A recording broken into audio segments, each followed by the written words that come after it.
la Bible déclare que jamais homme n'a parlé comme cet homme. Il est l'alpha et l'oméga, le commencement et la fin. On l'appelle l'Éternel des armées. Il est la porte pour les brebis. Il est le bon berger, il est le grand pasteur. Il est le souverain sacrificateur, il est le sacrifice parfait. Oui, il est le chemin, la vérité et la vie. Il est le rocher des siècles, il est l'étoile brillante du matin. Il est la rosée. Il est l'Éternel Dieu. Il est l'agneau de Dieu. Il est le lion de la tribu de Juda. Il est le prince de la paix, le roi de gloire, le sauveur du monde. Il est le conseiller. Nicodème, il va lui dire, tu es un docteur venu de Dieu. La Samaritaine va lui déclarer, tu es un prophète de Dieu. Jean-Baptiste va lui dire, tu es l'agneau de Dieu. Les huissiers vont dire, jamais homme n'a parlé comme cet homme. Pilate va dire, oh, Tchéhomo, voici l'homme. La femme de Pilate, elle va avoir des anges. Elle va dire qu'il n'y a rien entre toi et ce juste. Il est appelé le soleil de la justice. Oui, il est notre bouclier, notre forteresse. Il est notre rocher. Il est mon asile, il est mon appui, il est mon rédempteur. Il est mon avocat qui intercède pour moi. Il est mon créateur. Il est le divin roi. Il est le Seigneur des seigneurs. Le roi des rois. Il est le sauveur d'humanité. Il a la solution à tous les problèmes. Il a la réponse à toutes les questions qu'on se pose. Il est Dieu. Un jour, les disciples d'Emmaüs, ils vont lui dire, montre-nous le Père et nous croirons en toi. Et Jésus a dit, celui qui m'a vu a vu le Père. Je suis le reflet de sa gloire. Je suis l'empreinte de ses pas.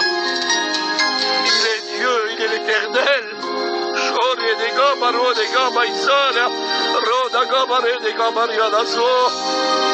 Il est puissant, il est Dieu, il est redoutable.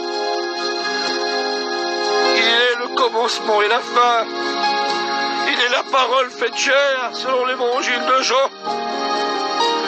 Il est la jeunesse, le commencement. Il est l'Apocalypse, la révélation. Il est l'Éternel Dieu. Il n'y a pas un souci, un problème, un tracas, une difficulté que Dieu ne peut pas ôter, que Dieu ne peut pas arranger. Il a vu tes larmes, il voit ton chagrin, il a vu ta séparation, il a vu que tu as passé par le deuil et la souffrance, il voit que ton foyer est brisé, il voit que tu es au bord du divorce, au bord de la dépression, tu es dans la solitude, tu es tout seul face à tous tes problèmes. Tu as peut-être un membre de ta famille dans les hôpitaux, intubé à cause de ce Covid-19. Tu crois que tout est fini, mais non. Il est l'alpha et l'oméga. Il est l'Éternel qui te guérit. Il va dire à Moïse, je suis celui qui suis. Ah, il est l'alpha et l'oméga, il est la porte, il est le bon berger, il est le divin docteur, il est le grand pasteur, il est tout. Il est capable de tout apporter. Si tu manques de la paix, il te donne la paix. Si tu manques de joie, il va te donner un baume de joie. Si tu as besoin du salut, il va te rendre la joie du salut. Si tu as besoin de réconfort, si tu as besoin d'être aidé, d'être soutenu, d'être protégé, d'être béni, d'être visité, il va le faire, il est Dieu. Il est grand, il est puissant. Toi qui m'écoutes, je te dis de la part de Dieu, il revient. Il est à la porte. L'atmosphère autour de nous est pas bonne. On vit des jours d'angoisse, d'obscurité. Les gens sont tristes. Tu peux avoir la plus belle maison, le plus beau terrain, la plus belle caravane. Tu peux avoir la Banque de France à toi. Tu es triste. Il n'y a que Dieu qui est capable de te bénir. Il n'y a que Dieu qui est capable de t'encourager. Il est bon, le Seigneur. Il n'est pas comme les hommes. Les hommes t'abandonnent. Les hommes te déçoivent. Les pasteurs ne font pas trop de visites. On juge, on condamne, on blâme, on critique, on parle pour en rien. Mais Dieu, c'est le Dieu de compassion. Rappelez-vous dans la Bible, cet homme qui était là, qui vivait dans les sépulcres, dans un cimetière, qui était mal vêtu, qui était rejeté de la société. Il se meurtrissait, dit la parole de Dieu, selon l'évangile de Marc au chapitre 5. Personne ne peut venir à son secours. Il criait jour et nuit. Il était tourmenté par le démon. Mais un jour, Jésus va lui dire aux disciples, passons de l'autre bord. Et lorsqu'il arrive devant cet homme, il va lui dire, quel est ton nom?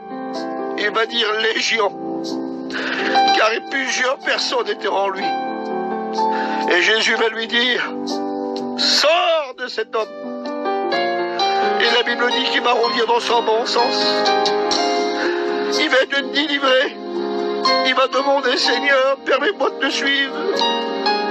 La Bible dit qu'il va lui donner des vêtements, il sera vêtu dans son bon sens. Les hommes lui jetaient des pierres. Il était rejeté parce que l'ennemi l'avait frappé. L'ennemi l'avait anéanti, il l'avait enlevé de son foyer. Peut-être que c'est l'alcool, la boisson, la cigarette, la drogue. Je ne sais pas par quoi tu es pris. Mais Dieu veut te délivrer, Dieu veut te bénir. Dieu veut bénir ton foyer, il veut bénir ton petit gendre qui te fait de la misère. Ta petite belle-fille qui ne te parle pas. Il veut bénir tes vieux parents qui sont malades et que tu aimes de tout ton cœur. Il veut protéger tes enfants, tes petits-enfants. Remercie-le comme tu as d'âme. Pour la nourriture, le vêtement, le logement, la santé, tout ce qu'il te donne. Le souffle de vie. Combien de gens, lorsque je regarde BFM TV, tous les jours, vous êtes comme moi sur la 15, on voit 400, 500 personnes. Vous savez ce que ça représente? Ça représente un avion à 1,380. Ça veut dire que dans un avion à Boeing, on peut mettre 500 personnes. Ça veut dire qu'il y a 1, 2 avions chaque jour qui tombent. Imaginez-vous si ça serait un Boeing qui serait tombé, tout le monde serait affolé, mais imaginez-vous tous les jours, rien qu'en France, il y aurait un avion, 2 avions qui tombent. Mais c'est ce qui se passe avec les décès, avec les morts qu'on entend parler. Le virus est dangereux. Il n'a pas de pitié. Il est sans frontières. Il frappe le riche, le pauvre, le faible, le fort, le vieillard, le jeune garçon, celui qui est en bonne santé. Il frappe les ministres, les présidents, les rois, les artistes, les médecins, les chirurgiens. Il frappe les gens du voyage, les gadgets. Il frappe tout le monde, le virus. Mais Dieu, il est plus grand que le virus. Il a dit aucun fléau n'approchera de ta tente. Ne crains pas, n'aie pas peur. Pour cette année 2020 qui n'a pas été terrible, pour toi, le Seigneur, il a des projets.